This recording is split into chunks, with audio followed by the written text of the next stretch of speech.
Hello, this is Colleen with Designs of Value Art, and today we're going to pick up kind of where we left off last week.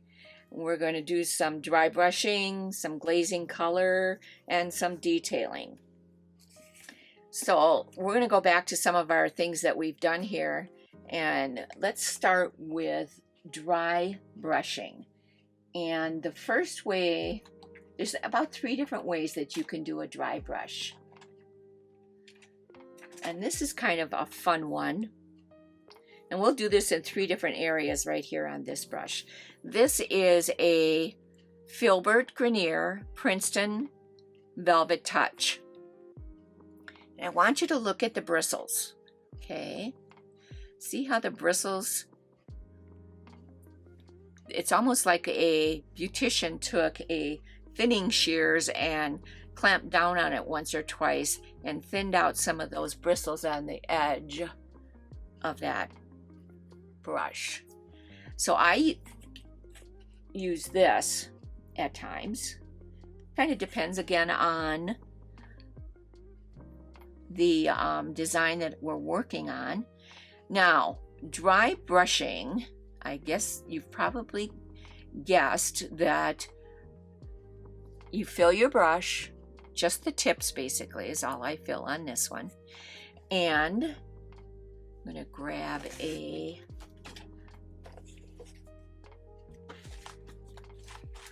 see where I hid them on myself this time. Oh. I'm just looking for a scrap piece of,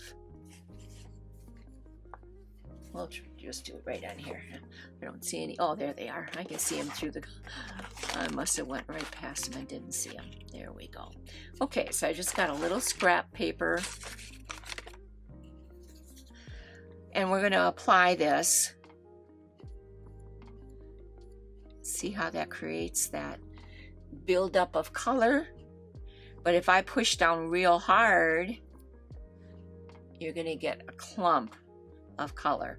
Definitely not what you want. So you want to use it like you're doing line work and bring your hand up higher. I had a instructor that anytime she did line work, and I'm just going to clean this out and then I'll show you how you use it. Anytime she did line work, in order for her to get her hand in a 90 degree, which is what you want, she put her one hand underneath her wrist. And she would put her hand down, and that brought her brush up to a 90 degree angle. And it works. It really, really works. I thought she was crazy the first time I saw her do it. Okay, so I got the tips of my brush loaded. I'm going to take my scrap paper, and when you're doing this, you want to just barely touch the paper. See, I need a little bit. See, I went pretty light on my paint, but I actually need a little bit more in there than what I had. And I need to wipe off my ferrule because it's going to drip. So all you want to do is get some more value in there, but you don't want to fill in the entire area that you're painting. So I got my hand up in the 90 degree angle, and I want some more color right here. So I'm just pulling that down. You could do this on this lines on an apple and create those lines this way. You could do this for many different objects that you're painting. I'm not getting it to move as much as I would like. It's just a little bit wet.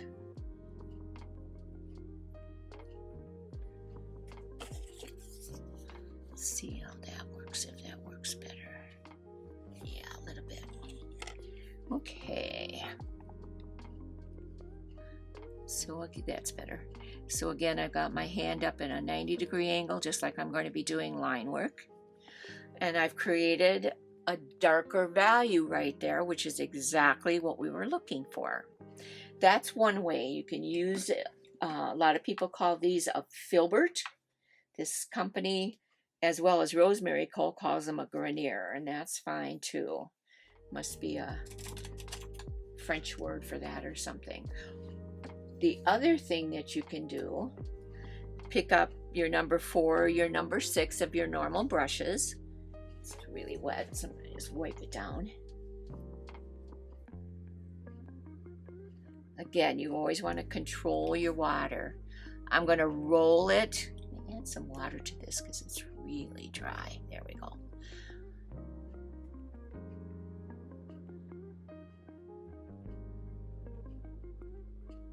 All right, so I loaded my brush. I'm wiping the drips off the ferrule. I got a lot of paint on there. So let's try it on this again. I'm going to go right over the others. Got my hand in a 90-degree angle because we're doing line work basically. Okay, yeah, that's going to work. So all I want to do, and I'm going to turn this upside down, sorry.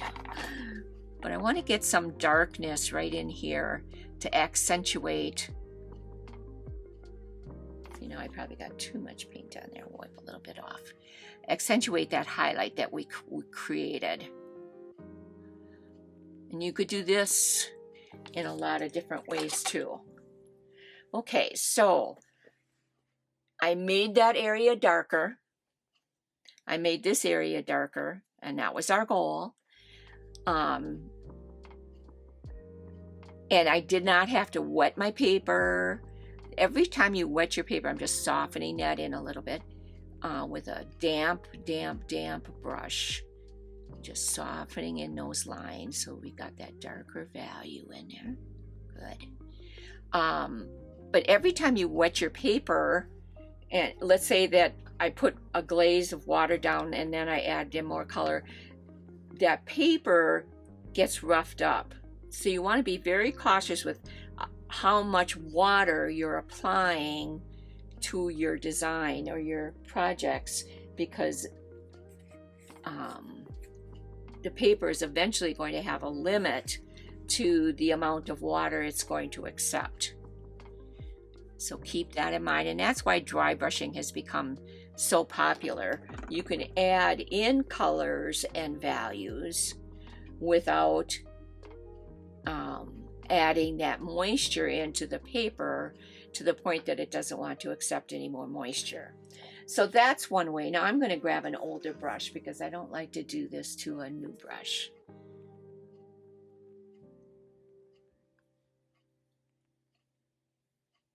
Just looking to see what kind. This is a Princeton round. This is just a normal round. I usually buy the long rounds. And I'm going to move my paper because I'm going to show you how to do this, but I don't want to get a lot of moisture on the paper. So I've got my older brush and I'm flattening it out. See, what it's doing is recreating that filbert look that we were just using. And you have to do this a lot.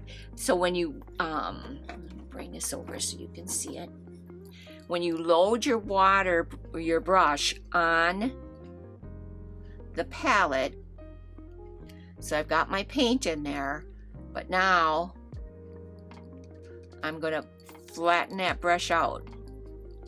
And sometimes you have to really work at it. This is not as old a brush as I had hoped, but that will flatten that brush out and create.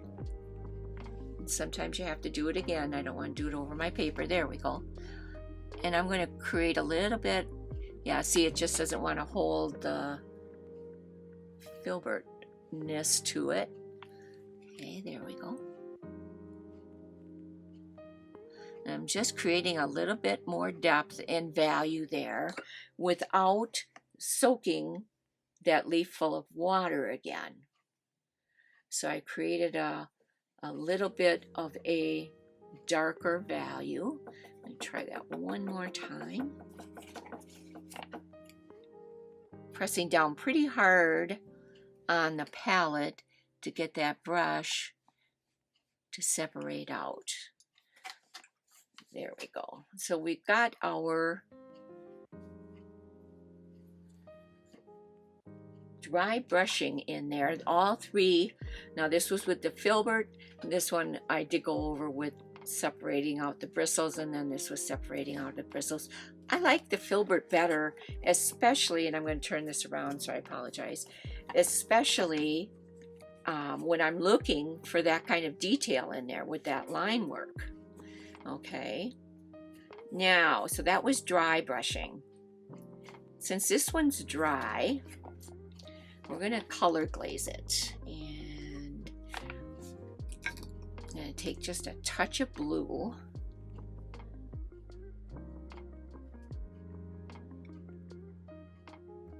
And I mean just a touch. One of the colors I had out. This one's phthalo blue. Pretty vibrant color. Don't need a lot of paint on this color. There we go. Okay. So I've got that out. Add a bunch of water to it. But I'm also going to take just a touch of our green mixture and add it in. But this will definitely be a different color. Maybe it's not going to be as different as I had hoped. Okay, we'll do the yellow.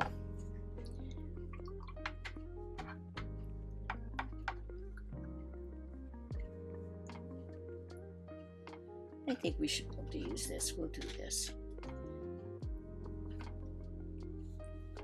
So with a glaze over a painted item that's nice and dry, completely dry to the touch, you can do a couple different things. You can wet it and then add your color, but do not use a lot of water, because the more water you put on top of this completed painting, the more paint you're going to lift up.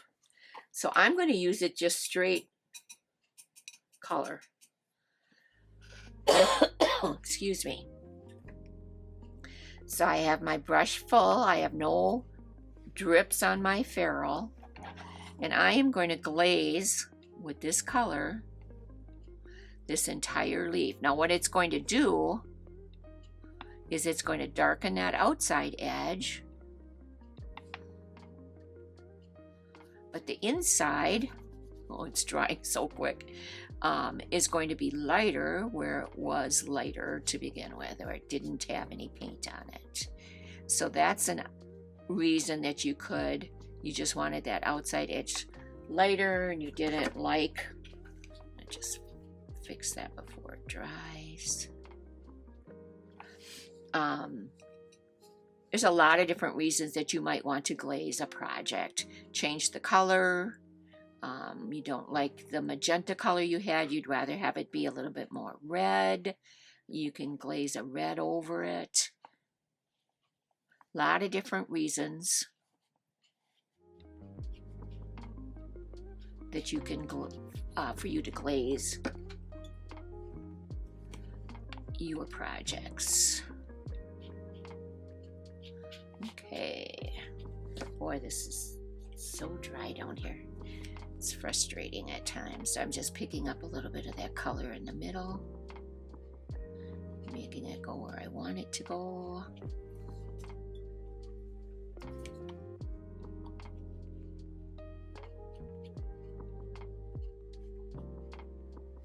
There we go, that's better. But you can see the lighter value in the middle,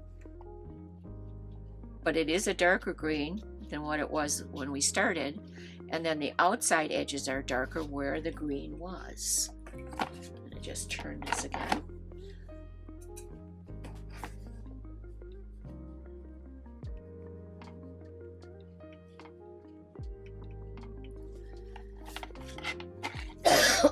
Excuse me.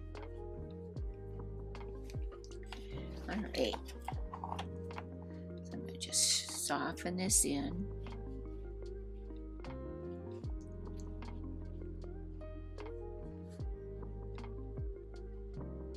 So there you go. That's a color glaze over the top of your item.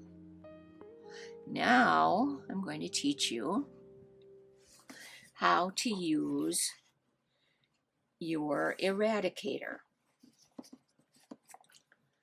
After your very first, if you want to call it your underpainting, as I described that to you here, you want to pick up your eradicator. And I actually have two different styles.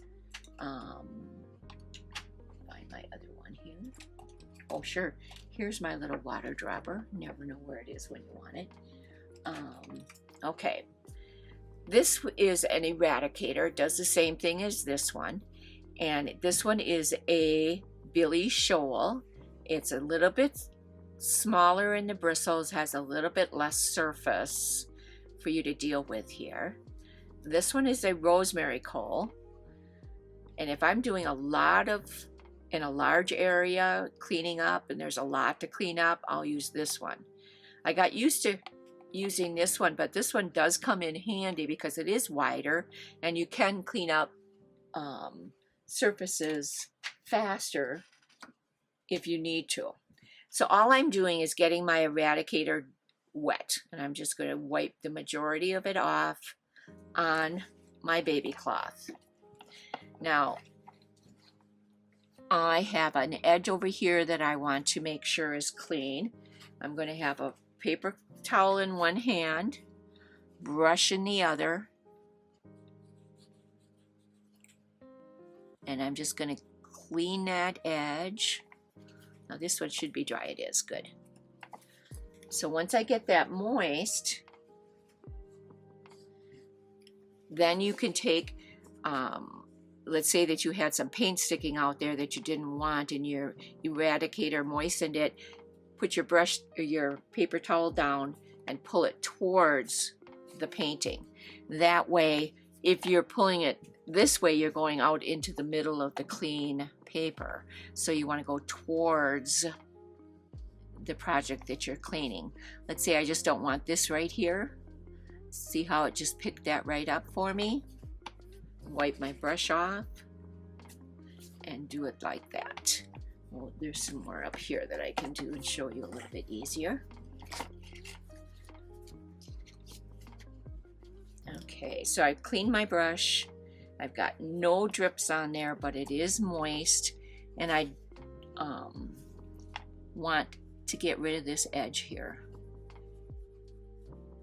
So I'm going to just work it with my eradicator till the color's gone and wipe it away.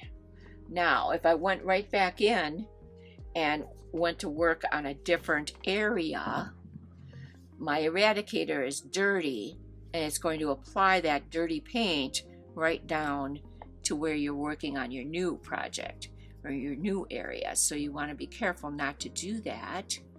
And just flip this eradicator over so it'll straighten out a little bit. There we go. Hold your paper towel down and then pull it towards the project. Wipe it off. And this works really slick. When I do my first underpainting, like here, I go around on each object after I've painted it and clean up all the edges. If there's a background and it's going to be a fairly dark background, a lot of times I do a dark green like this or a mid-value green. I'm not going to worry about it because that's not going to show, and I can clean up those edges right with my background. But if you're going to have a white background like a lot of botanicals do, then you want to make sure that those edges are nice and clean. Now let me show you another thing that you can do with an eradicator. Clean it, keep it like it just was, like I just did. Wash it, make sure there's no drips on the ferrule. And I want to create, move it this way, sorry, my center line here.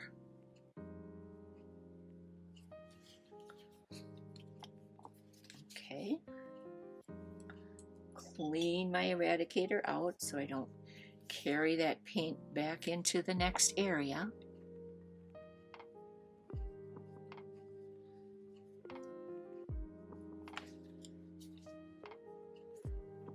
clean that area out, clean that brush out, I should say. Make sure you can see me, and you can, so we're good. You want that to be a little darker, pick it up with the paper towel.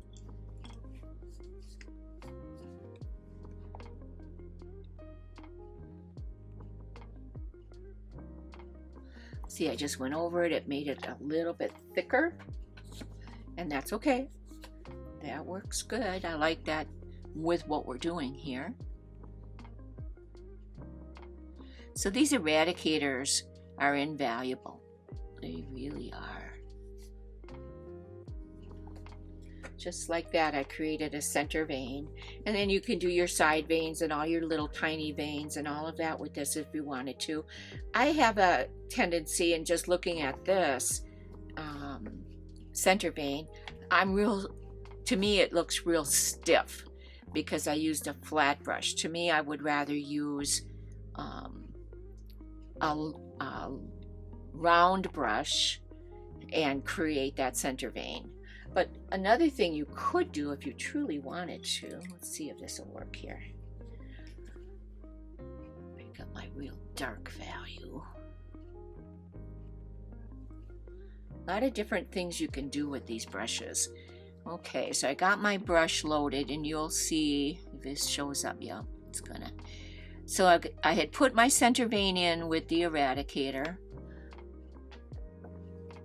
Needs more water. It's too dry down here.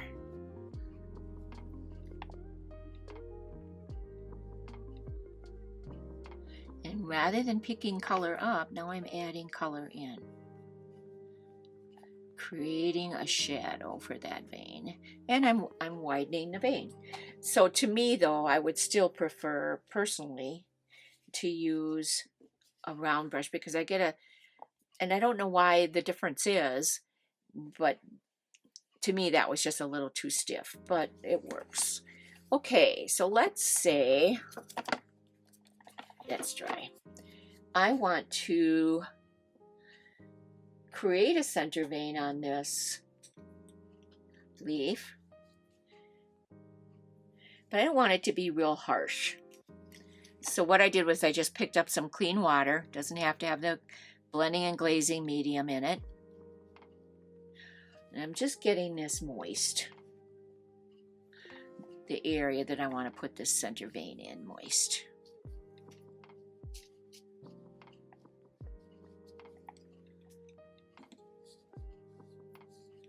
This is called damp brushing.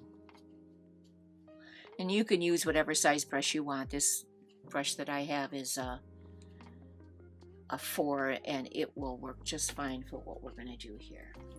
So, got my paper damp. It's not soaking wet, but it is definitely damp. And I've loaded my brush to a nice tip.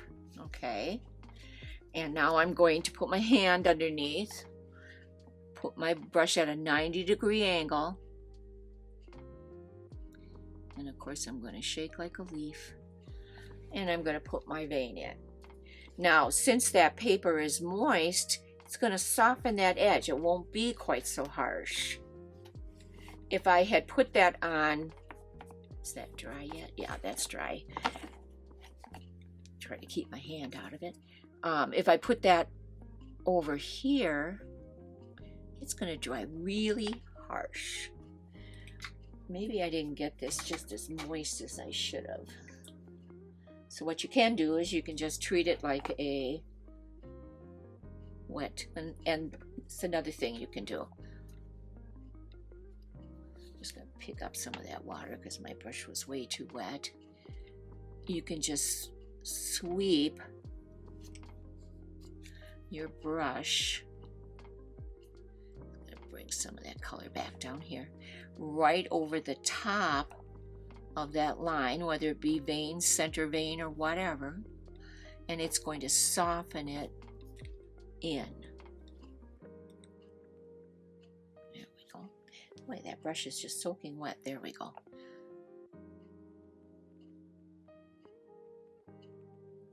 Okay, so if you didn't want it to be quite as harsh as it is, and you did not dampen your paper first, then you can just sweep your brush across it.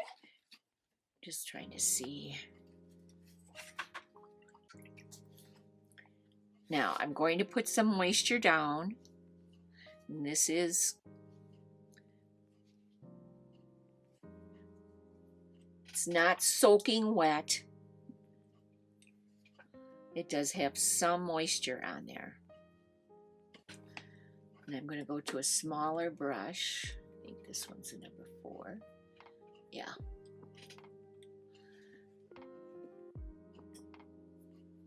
Bring your brush to a point, whether you do it on your palette or your baby cloth, doesn't really matter.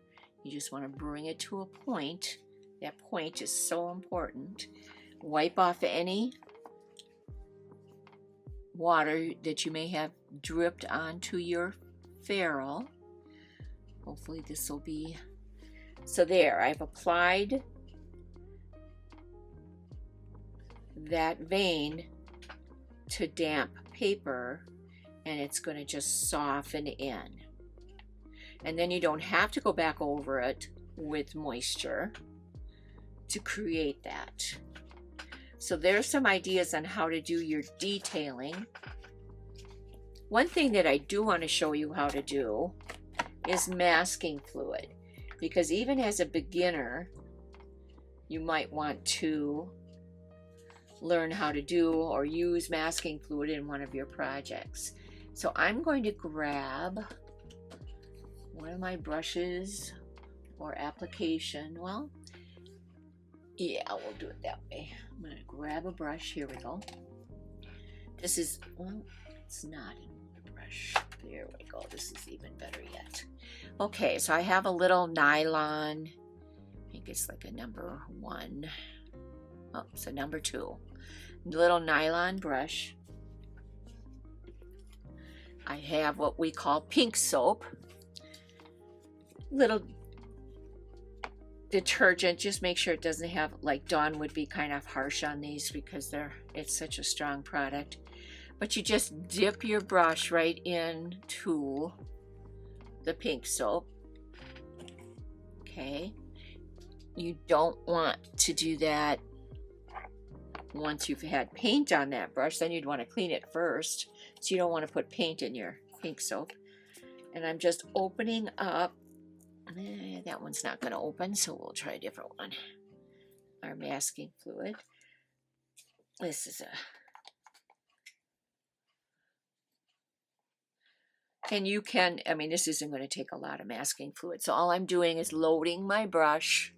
You could put it right into your cap too, and then you're not putting any paint by accident or soap by accident into your masking fluid.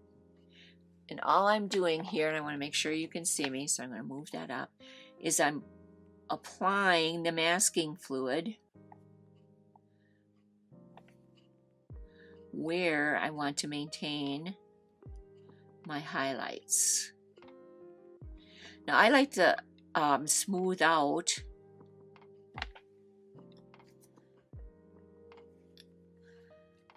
the edge of my masking fluid.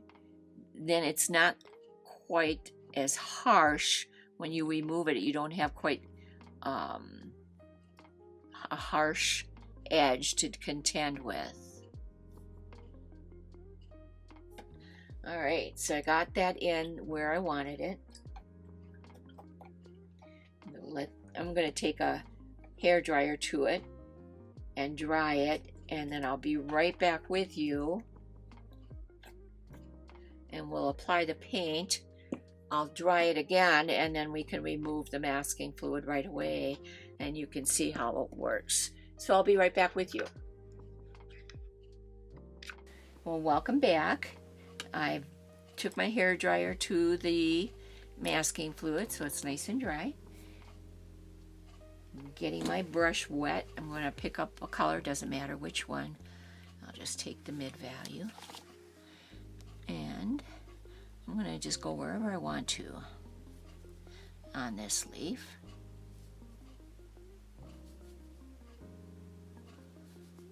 whenever you use a hairdryer on your projects, be sure and let your paper cool down. Because if you don't, you're going to have the same problem I'm experiencing in my basement with a furnace duct right over your head. But I would freeze to death without it, so I have to have it. And your paper is going to absorb any moisture really, really quickly. See how that's beading up there? That's another spot that I put the masking fluid. So I'm going to just go right over it, just because I want to make sure I get all of that covered. Same thing over here. Okay. Now I'm going to dry that one more time. And then I'll be right back with you again, and we'll remove the masking fluid. Okay, got everything nice and dry, cool to the touch. And there's a couple different ways you can remove your masking fluid. If you had, for example, if I'm doing a really dark background, I am going to take masking fluid and I'm going to edge the entire outside edge of that rose that I'm painting. The stem, the roses, the petals, the leaves, if there are any, all of that, because I don't want to get any of the background onto that. So that's a large area. That's when I use this to pick up my masking fluid. With a size like this, you can just run your finger over it.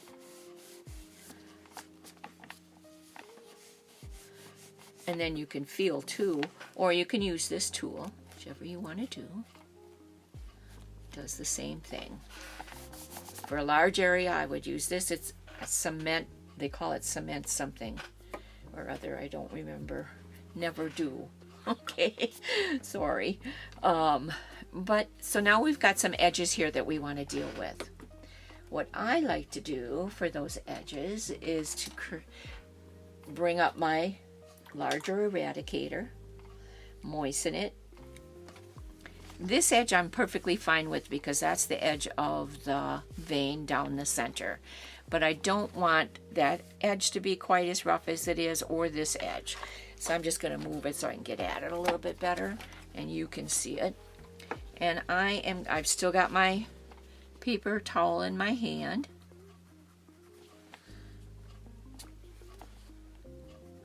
And all I'm doing is smoothing that edge of that paint. Clean off my brush so I don't reapply it. There we go. Now what this does, it's a couple different things. It makes your edge smooth, and sometimes you don't cover with your eradicator as much as you thought you did, so you have to get those little dots out of there that you didn't know were in there. And the eradicator will do that too. So now let's do the same thing over here on this edge.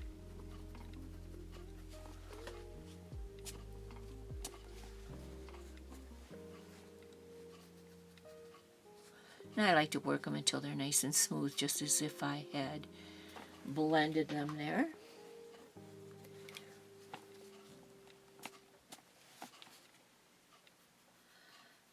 Same thing over here on this edge. And there you go.